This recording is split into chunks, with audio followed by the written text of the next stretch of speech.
Before we dive into our OG Anunoby Part 1 breakdown, make sure to subscribe, man. Really help us out. It would mean a lot to me. We got a lot of good content. I appreciate it. Now, OG might be the best prospect on his team, and part of the reason is his improving vision, his improvement as a passer, okay? He loves to pass out of the post, and he's pretty effective at it, right? He's got good size. This is really indicative of how his IQ has really grown throughout the years, right? He's got a better feel for the game, and you're actually going to see him, toss a couple of freaky passes around, right? We're going to really like him. So again, he's good out of the post, okay? He's going to take, and he takes advantage of his frame. He is an ox. He is so strong. There's a lovely bounce pass to Mr. Marc Gasol, right? Please come back, Marc Gasol. We like you.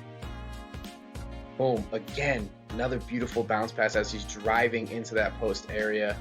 Okay, so he's got some untapped potential as a playmaker, and I don't think I'm not saying he's a guy who's going to run point for you, but I think he can operate out of the post a little bit, and here he's showing us that he can play one play ahead, right? That he's really seeing the game well. So he's not going to be, oh, look at this pass right here. That's freaky. We love that, right? And then he gets his board and says, I'll go right back to you, FVV, okay?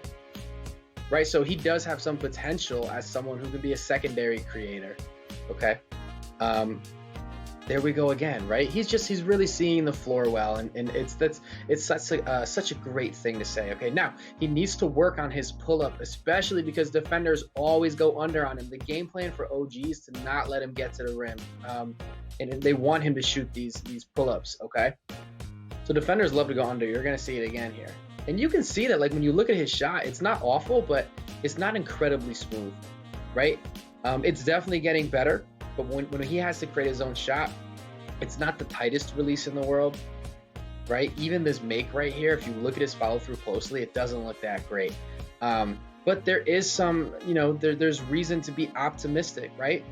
I mean, look at this right here. That's a nice little crossover pull-up. That's good enough, right?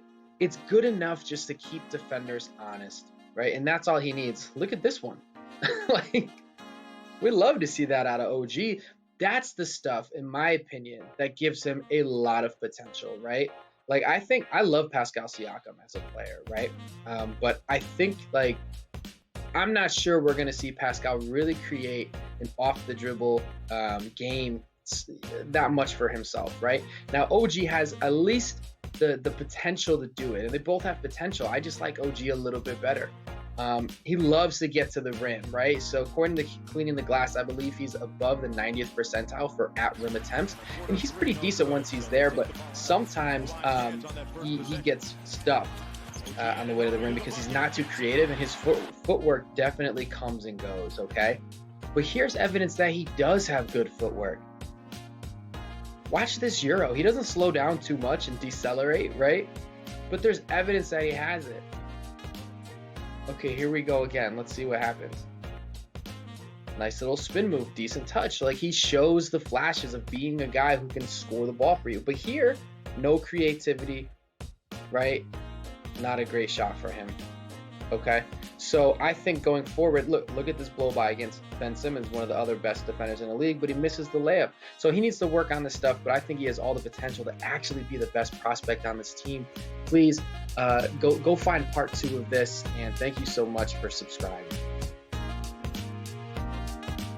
Before we dive into our OG